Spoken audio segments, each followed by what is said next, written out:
Fala pessoal, estou fazendo esse vídeo para explicar o problema da mochila e como é que a gente faz para aplicar a teoria de aposta no problema da mochila.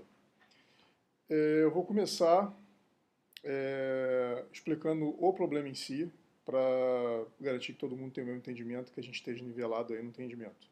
Tá? Então, basicamente, o problema que a gente está abordando é o problema da mochila multidimensional binária. Tá? Como o Mapurunga bem notou, tem vários problemas diferentes da mochila, então é bom que a gente tenha bem claro aí qual é o problema que a gente está resolvendo. Então, nesse problema, a gente tem os itens, tá? Eu estou fazendo aqui nessa planilha Excel um exemplinho que eu acho que fica mais fácil a gente acompanhar com um exemplo do que puramente abstrato. Então, nesse exemplo aqui eu tenho 5 itens, tá? E cada um desses itens ocupa um espaço na mochila. Por que esse problema é chamado multidimensional? Porque a mochila tem múltiplas dimensões, quantas eu queira, tá? E aí, cada item vai ocupar um determinado valor em cada uma das dimensões. Então, por exemplo, no exemplinho aqui, o item 1 ocupa 8 unidades do espaço 1, 10 do espaço 2 e 12 do espaço 3, tá? E cada um dos itens ocupa um pedaço de cada dimensão. Cada item também tem o seu lucro associado, tá? Por exemplo, aqui o item 1 tem lucro 10, o item 2 tem lucro 10, e assim sucessivamente. E a solução, por isso é chamado de mochila binária, a solução basicamente é um vetor com o tamanho do mesmo número de itens aqui, tá? Então se eu tenho 5 itens, eu tenho 5 posições nesse vetor, e aí a solução basicamente é 0, o item não está na mochila, e 1, o item está na mochila. Um outro dado desse problema é a capacidade da mochila, e aí essa capacidade da mochila em cada dimensão pode ser um valor arbitrário do problema, dado, ou uma função do total, do peso total dos itens em cada uma das dimensões, tá? E aí essa função, na verdade essa fração, é chamado alfa ou fator de aperto, tá? Então, aqui nesse exemplo, a soma dos pesos dos itens na dimensão 1 é 62, tá? Na dimensão 2, 57, na dimensão 3, 53, tá? A soma está aqui nessa linha.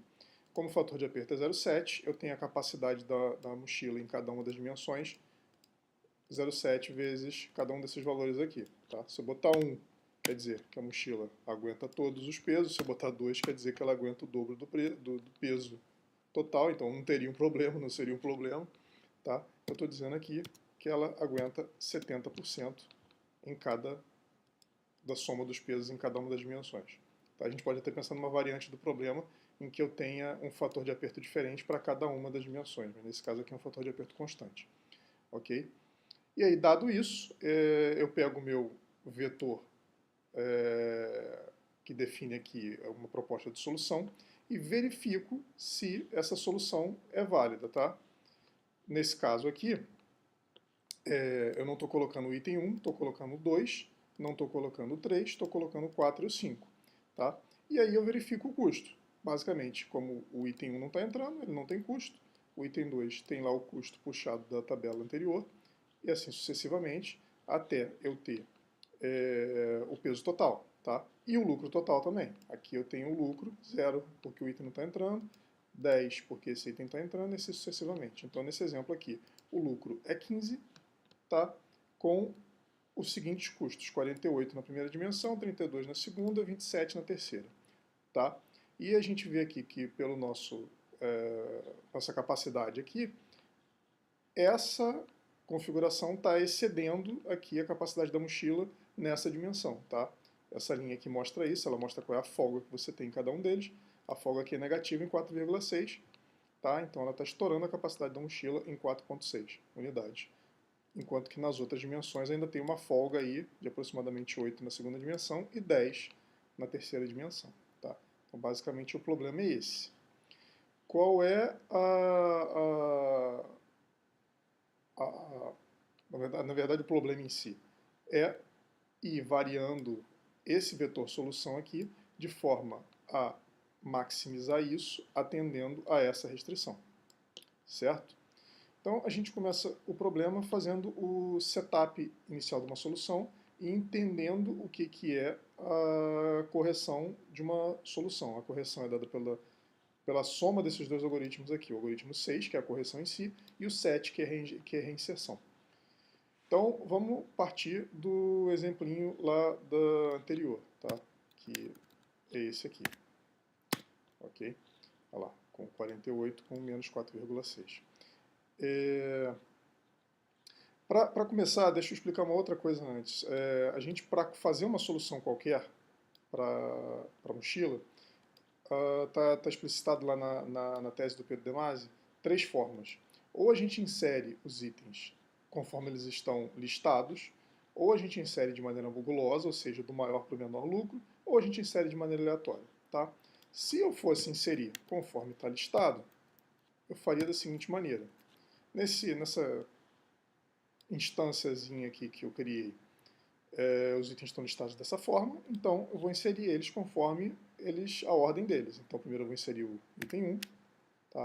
E a solução continua válida, ainda tem folga, eu insiro o item 2, continua valendo, insiro o item 3, continua valendo, insiro o item 4, já não vale mais, ele estoura todas as dimensões. Tá? Então aí eu faço a correção, que é remover os itens de menor lucro até que a solução seja válida novamente. O item de menor lucro, na verdade, é o último que eu inseri aqui, o item 4. Eu removo ele, a solução passa a ser válida, tá? E aí ela já está corrigida pelo algoritmo 6. Agora, como eu tenho folga, eu vou tentar uma reinserção via algoritmo 7, que é inserir os itens que ainda não foram tentados, que seria lá do 4 para frente. Eu vou tentar inserir o 5, não funciona, eu removo ele de volta, não posso. Então, a minha solução candidata por esse método seria essa solução aqui com os itens 1, 2 e 3. A gulosa, eu faria a mesma coisa, só que do maior lucro para o menor, então eu inseria primeiro 10, depois o outro 10, e não o 2 aqui no caso, mas sim o 4, tá?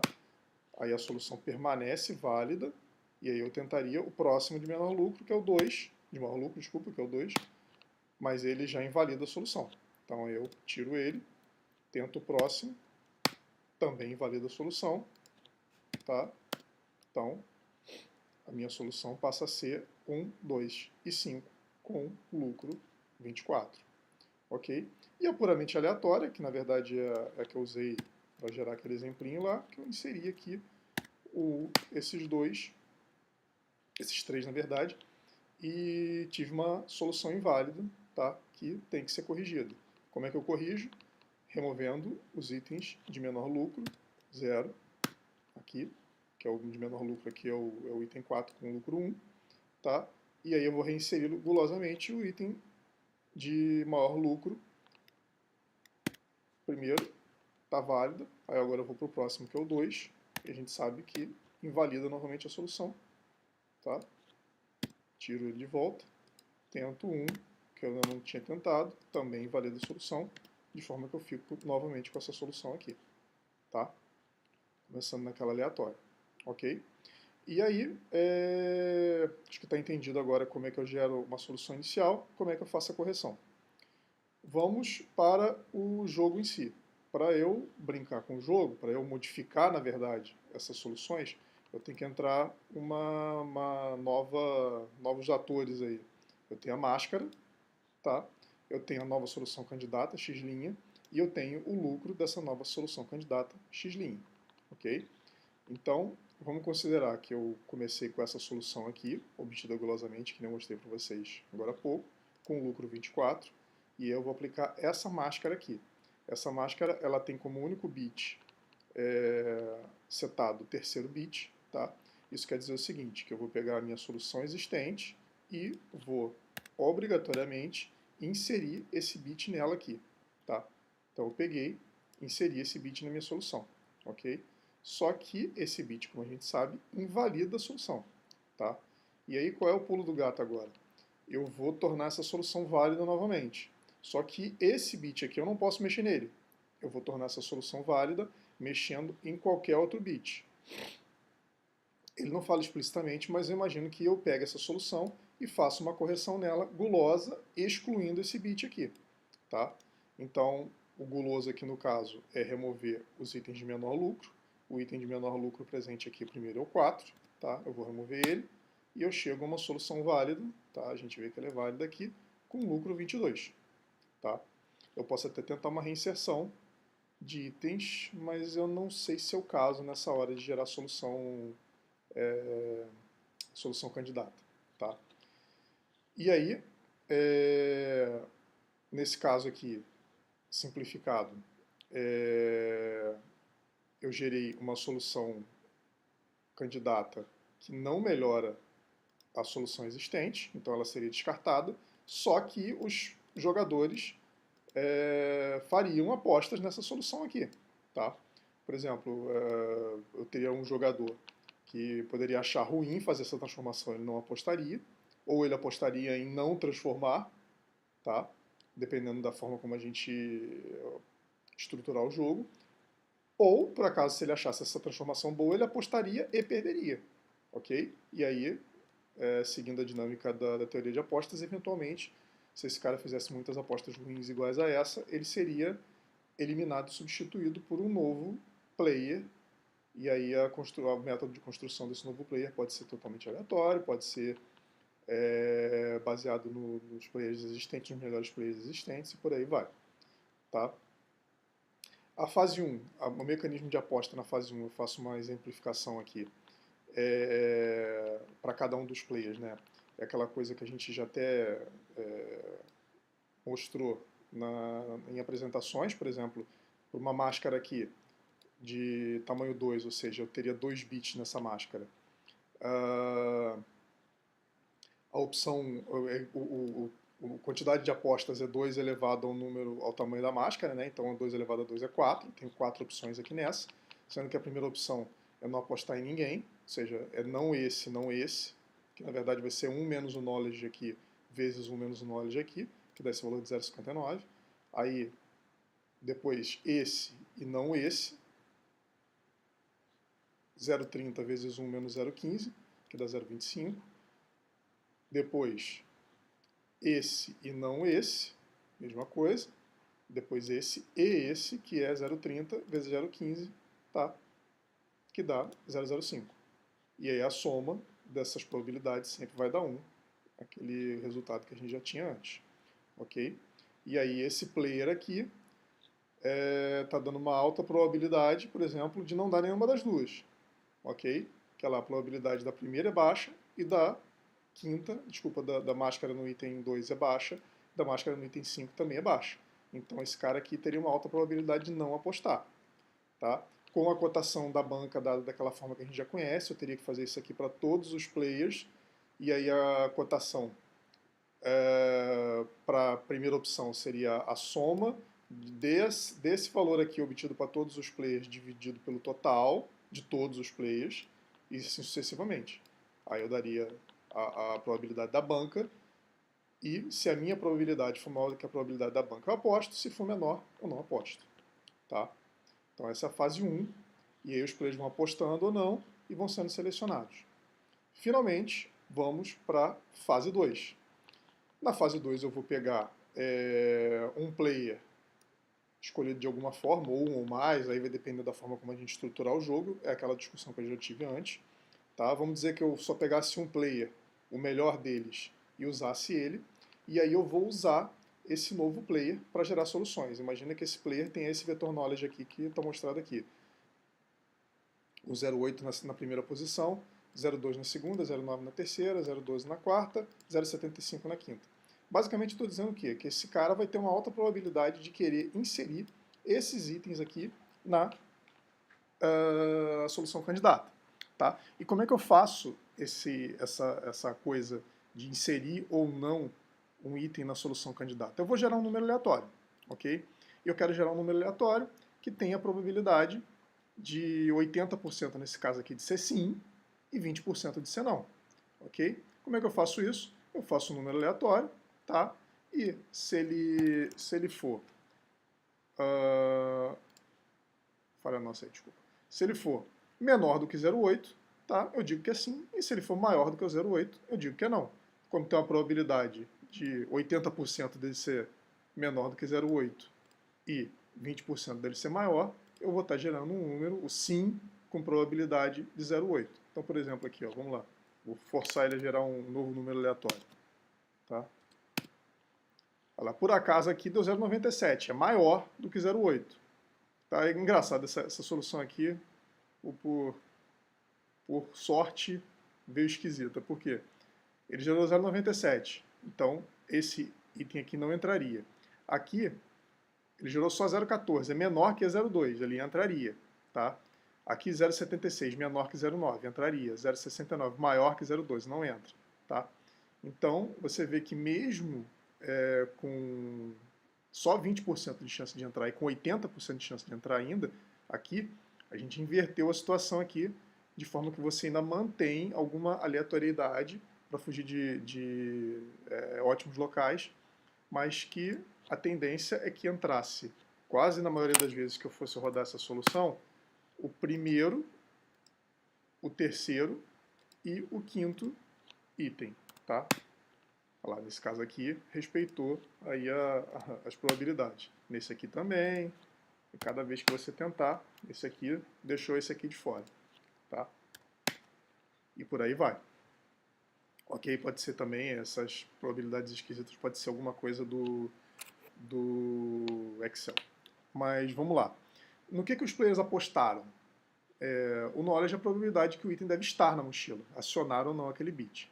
O que o jogo faz? Ele seleciona, ele mantém os players que acertam mais, ou seja, os que têm vetores knowledge que levam a boas soluções.